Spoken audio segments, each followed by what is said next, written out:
मुझे फोन भी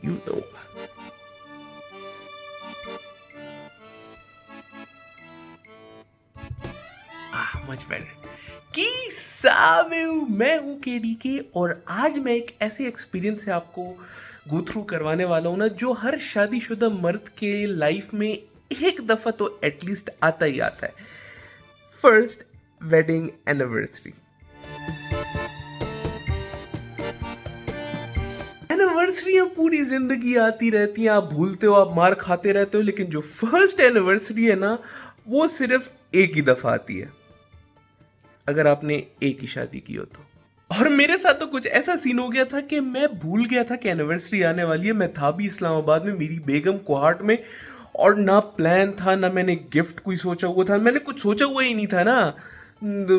तो मैं उस कश्मकश में परेशान कि मैं क्या करूं क्या ना करूं। तो मैंने कहा कि चलो एक इमरजेंसी मीटिंग कर लेता हूं अपने दोस्तों के साथ और देखता हूं वो मुझे कोई अच्छी एडवाइस दे दे तो अच्छा ही हो जाएगा। तो उस सजेशन के लिए जो मैंने दोस्त चुने वो थे अरूबा और अली। तो पहले तो जब मैंने कहा आओ किधर मिलते हैं, तो उन्होंने कहा पहले खाना खाते हैं। हमने मजेदार बैठ के खाना पीना किया। उस दौरान भूल ही गए कि डिस्कशन मैं क्या करने आया था, और फिर मुझे याद आया कि यार इनके साथ तो मैंने प्लानिंग करनी है। फिर हमने सोचा कि चलो पहले कॉफी पीते हैं, थोड़ा दिमाग शार्प करते हैं और साथ में फिर डिस्कस करते हैं कि प्लान होना क्या चाहिए। अभी जिन लग रही है, जिन मदद की जरूरत है पूरा। मेरी एनिवर्सरी है 2 दिनों में, मुझे नहीं समझ आ रहा मैं क्या करूं। मुझसे चाहिए तुम्हें हेल्प। फातिमा देख रही हो क्या क्या करना पड़ता है दोस्तों के लिए। पता नहीं फातिमा ये देखेगी कब व्लॉग। उसको छोड़ो, मैं कब देखूंगी। हाँ ये है। 2000 years later. ऐसी प्लानिंग के बाद मुझे ये एहसास हुआ कि I am on my own. अब अगले दिन बेगम ने ट्रेन पे आना था, लेकिन अगले दिन मुझे ये कहानी पता चली कि ट्रेन बीच में रुक गई है, कोई उनके इंजन चेंज हो रहे हैं, इंजन में मसला आ गया। मैंने कहा तो किस्मत ही मुझे कोई अजीब किस्म का मैसेज देना चाह रही है मेरी फर्स्ट एनिवर्सरी पे। तो मैंने कहा कि हाँ, पेशेंस केडीके, पेशेंस, कुछ ना कुछ हो ही जाएगा। तो ट्रेन ठीक हो चुकी है और वो नज़दीक भी ट्रेन स्टेशन के हैं। तो मैंने कहा कि मैं ज़रा निकलूँ क्योंकि मेरा भी टाइम लगेगा ट्रेन स्टेशन पहुंचने में। By the way anniversary week इतना ग्रेट जा रहा है ना कि आपको फील तो हो रहा होगा वीडियो में, मुझे भी जुकाम, बुखार, गला मेरा तबाह बर्बाद हुआ। Having such a great time.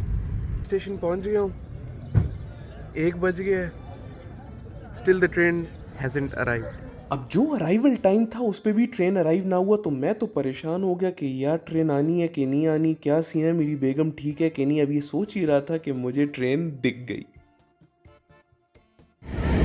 पहुंच गई हो मुझे तंग करके। मैं थक गई हूं कि तुम थके तो दोनों, लेकिन तंग मैं ज्यादा हूँ।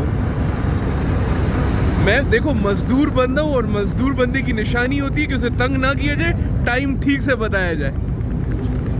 मजदूरी करके मैं भी आई हूँ। हम फिर घर गए, थोड़ा रेस्ट किया और इसमें जी अगला दिन भी हो गया।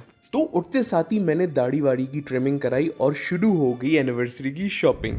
तो कल मैंने बेगम को पिक किया ट्रेन स्टेशन से, हम लोग घर गए और हमने सोचा कि ख़त्म करते हैं आज के दिन को, क्योंकि कल का दिन कुछ ज़्यादा ही लवली हो गया था। आज जो कि हमारा एनिवर्सरी का डे है, आज मैं सुबह उठा, मैंने बेगम का फाइनली उसका फेवरेट नाश्ता मंगवाया, घर आया वो, उसे नींद में मैंने खिलाया, फिर मैं गया बार्बर के पास, मैंने दाढ़ी शाड़ी सेट कराई और अभी मैं जा रहा हूँ कोई एनिवर्सरी के लिए कोई फूल शूल चॉकलेट देखने, अगर कुछ हुए तो। अब जब आप चॉकलेट ले रहे हो ना, तो ज़रूरी नहीं है कि मेरी तरह महंगी महंगी चॉकलेटें उठा लो, सस्ती भी उठा सकते हो, थोड़ी भी उठा सकते हो, ज़्यादा भी उठा सकते हो। या मेनली बेगम आपकी नीयत देखेगी कि आप किस नीयत से क्या ले रहे हो उसके लिए, क्योंकि उस पर फिर डिपेंड करेगा कि बाद में आपकी कितनी ली जाएगी या नहीं ली जाएगी। लेकिन ये चॉकलेट लेके उनको रैप करने के शश के, इसको ना भूलिएगा, ये लड़कियों को कुछ ज़्यादा ही पसंद आता है। तो ये इम्पोर्टेंट नोट है। रही बात फ्लावर्स की, तो योर माइलेज में वेरी, क्योंकि जो मैं हूँ ना, मैं टिपिकल गुलाब नहीं देता, मतलब वो दे देता हूँ, लेकिन मोस्टली मैंने डेजिग्नेट किया है एक फूल अपनी वाइफ पे, वो है सनफ्लावर, और मैं अपनी वाइफ को हमेशा सनफ्लावर देता हूँ। और उसकी मैंने रीज़न बनाई है कि you are my sunshine, my beautiful sunshine, you make me happy. तो एक डेजिग्नेटेड फ्लावर रखो अपनी बीवी के नाम पे और इसकी एक रीज़न बनाओ, ताकि जब आप फ्लावर चाहे बुके ना दो, एक फूल भी क्यों ना दो, तो उसका एक इम्पैक्ट बढ़ा।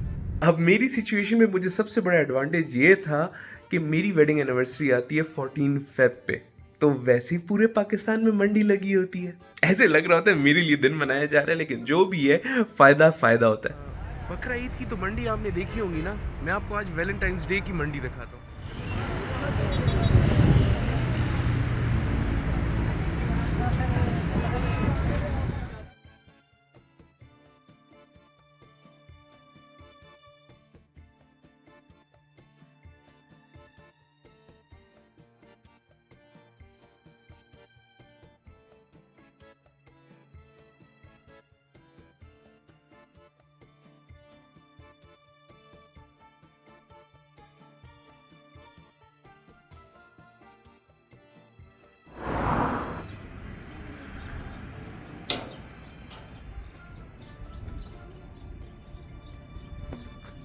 ये छोटी सी चीज लाए, खैर ऐसी नहीं है कि तुम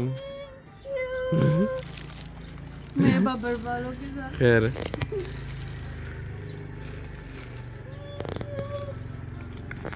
चले ना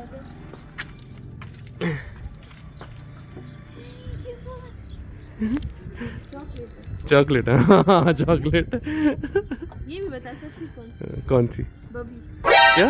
बबी नहीं नहीं, कितने? अंदर आके देख लो ना खोल के। तो आपको मेरा ये छोटा सा वैलेंटाइन प्लस एनिवर्सरी तोहफा कैसा लगा? बहुत अच्छा। हाँ इससे ज्यादा उम्मीद थी, खैर गुजारा कर लेते। मैंने अपने महीने की तनख्वाह तकरीबन लगा दी है इसमें, तो कहती हो ज्यादा की उम्मीद थी, ये हरकत है इसकी। तो मैंने क्या कि मैं पाँच छह जॉब ढूंढ दूँ अपने लिए, ताकि तुम्हारे लिए इससे बड़े की उम्मीद वाली चीजें ला सकूं। ये मेरे लिए सब कुछ है, बल्कि इसकी भी जरूरत नहीं थी, क्योंकि तुम मेरे साथ हो। खैर, फूल शूल देने के बाद हम निकल पड़े अपने ट्रिप पे। अब ट्रिप चाहे लंबा हो कि छोटा हो, लेकिन मेरी बेगम की ये हालत होती है। खैर ट्रिप के लिए हम पहुंचे डायनो वैली, और वो जगह देखते ही मैंने कहा कि इधर पैदल ऊपर चढ़ना पड़ेगा, लेकिन यहाँ तो मेरे लिए सरप्राइज था। अब डायनो वैली जैसी जगह बच्चों के लिए बहुत ही जबरदस्त है, और मुझ जैसे और मेरी बेगम जैसे बच्चों के लिए तो और भी जबरदस्त थी जगह। तुम कहती थी फातिमा, तुमने कभी कॉन्सर्ट नहीं देखा? आओ तुम्हें कॉन्सर्ट देखा आओ तुम्हें कॉन्सर्ट देखा। अब माइकल जैक्सन का कॉन्सर्ट।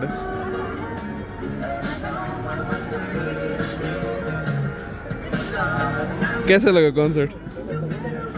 बीच वाली तो मैं हूँ।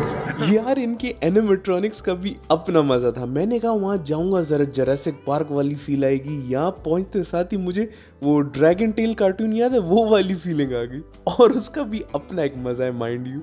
डायनो वैली से फ्री हुए फिर हम खाना खाने गए हाईलैंड रिजॉर्ट। खैर अभी खा लोगी, खैर खा लोगी, खाना जल्द आ जाएगा।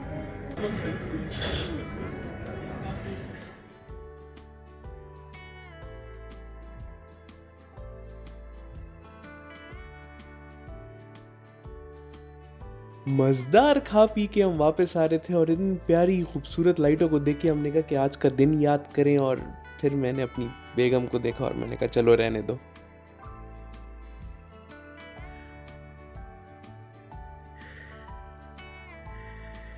हाँ, लेकिन इन सब चीज़ों में मैं एक चीज़ भूल ही गया, गिफ्ट क्या लेना है।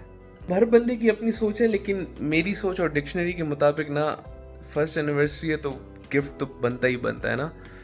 तो मैंने कहा कि I wouldn't go out like this, I will go out with a bang to my wallet and my self. और मैंने सोचा कि मैं अपनी बेगम के लिए लूँगा फ़ोन। मेरी बेगम अभी करंटली यूज कर रही है सैमसंग गैलेक्सी A71, और मेरी बेगम कभी कंप्लेन नहीं करती, ना उसने कभी कंप्लेन किया है कि यार फ़ोन में मसला या फ़ोन ख़राब है। लेकिन अब जाके आफ्टर 4 years या 3 years फ़ोन की हालत बिल्कुल टाइट हो चुकी है, बिल्कुल ख़राब बर्बाद हो चुका है वो। लेकिन फिर भी मेरी बेगम कंप्लेन नहीं करी कि नहीं उसे नया फ़ोन नहीं चाहिए, नहीं मैं नहीं लेती हुई, इसी पे खुश हूँ। और वो इसलिए भी कंप्लेन नहीं करी, वो कहती कि तुम्हारा ये पहला गिफ्ट है तो मैं कैसे हटाऊँ और कैसे दूसरा फ़ोन लूँ। तो इस बात पे तो फिर एक अच्छा फ़ोन तो बनता है ना उसके लिए। तो फाइनली मैंने अपनी बेगम के लिए फ़ोन आखिरकार ले ही लिया, S23 FE। खूबसूरत फ़ोन और किडनी बेच फ़ोन। बहुत ही प्यारा, elegant designed, metallic sides and back glass. अब फ़ोन वगैरह सब कुछ ले लिया था, लेकिन बीच में मैंने एक प्रैंक प्लान किया हुआ था, और ये प्रैंक आइडिया भी मेरी बहन ने मुझे दिया कि यार एक छोटा सा फ़ोन मिलता है, रियल फ़ोन, उसमें रियल सिम डलती है, चार्ज होता है, अभी भी इधर किधर पड़ा होगा, वो फ़ोन लेते हैं और उसे कहते हैं यार हमने तुम्हारे लिए गिफ्ट लिया फ़ोन और वो फ़ोन दिखा देंगे।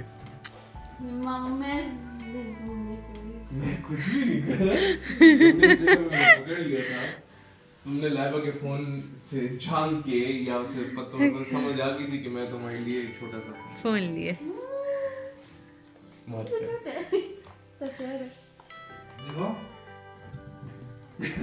ये असल फोन है, असली फोन है, ये वर्किंग फोन है, इसमें सिम डालो, कॉल कर सकते हो। भारी है, वो बंदा उठा नहीं सकता, संभाल नहीं सकता, ये ऐसे भी संभाल नहीं सकती, फोन गिरा देती है, ये गिर भी जाए तो कोई मसला नहीं, कोई मसला नहीं है। और कलर मैंने सिलेक्ट किया था पिंक। मौज कर अच्छा भाई। लेकिन फिर मैंने कहा ये फोन तुमसे कभी गुम जाए तो फिर दूसरा ले लेना, तुम नया फोन ले।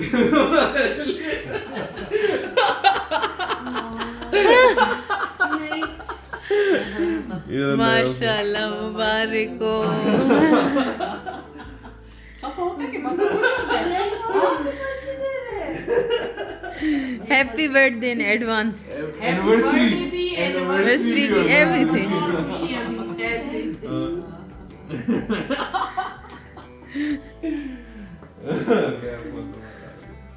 और अब मेरा टूटा हुआ फोन मुझे वापस कर दो। एक चीज की माजरत, इसका प्रोटेक्टर ओरिजिनल नहीं है, इसका कवर ओरिजिनल नहीं है, वो मंगवाया मैंने वनडे मारेगा, ठीक है वो अरे तुम तो रोल वाली शक्ल बना रही हो। ये तो पहले से मुझे सख्त गुस्से में थी, जब इसे भनक हुई ना तो मैं ले रहा हूँ, उसने कहा तुम कुछ नहीं लोगे वीडियो, गुस्से में थी सब। बस मामा अभी इसके लिए लैपटॉप मैं ले रही हूँ। मैं अभी मेरी टैक्टिक देखी है, मैंने 2 लाख की चीज ली ताकि 6 लाख की वीडियो ली। ये मामा की टीचिंग बड़ी फिट है। तो ये था मेरा फर्स्ट एनिवर्सरी व्लॉग। आपने देखा ही होगा, वीडियो काफ़ी टाइम की बनी हुई है, लेकिन मैं सोचा था एडिट करूं कि नहीं, अपलोड करूं कि नहीं, तो वो भी अपलोड हो ही गई होगी अगर आप देख रहे हैं अभी। तो बेसिकली मैं चाहता था कि जो मेरी तरह लोग हैं जिनको एंड टाइम पे याद आता है एनिवर्सरी या कोई भी स्पेशल ओकेजन, वैलेंटाइंस डे, कुछ भी, बर्थडेज, तो क्या करना चाहिए आपको। मतलब ज़रूरी नहीं है कि मेरे लेवल का, मेरा लेवल भी क्या लेवल था, लेकिन कुछ ना कुछ यार, एक अपने हाथ से लेटर लिख दो, वो भी लड़कियों को बहुत अच्छा लगता है, ओल्ड स्कूल हो जाओ, कुछ भी कर लो। लेकिन कुछ लोग तो ऐसे होते हैं जो कुछ करते भी नहीं अपनी वाइफ्स के लिए। देखो यार, पूरा टाइम वो हमारी शक्लें बर्दाश्त कर रही होती है, हमारे मूड बर्दाश्त कर रही होती है, तो हमारा भी कुछ ना कुछ बनता है कि अपनी बीवी के लिए कुछ ना कुछ कर लें। तो होपफुली आपने कुछ सीखा हो, आपको कुछ ना कुछ एडवाइस मिली हो, या आप एंटरटेन हुए हो। अगर ऐसी बात है तो लाइक कर दें वीडियो को, शेयर कर दें मेरी वीडियो को, सब्सक्राइब कर लें मेरे चैनल को। और अगर आप गुस्से में हैं कि यार मैं तो अपलोड करता ही नहीं हूँ, साल बाद एक वीडियो आती है, तो डिसलाइक लाजमी करें ताकि मुझे पता चले कि आप मेरी वीडियोस देखना चाहते हैं। डिसलाइक ना करें, लाइक करेंगे तो फिर मेरा दिल करेगा और बनाने का। मिलते हैं फिर कुछ मज़ीद वीडियोस के साथ, देखते रहिए KDK का। Okay bye.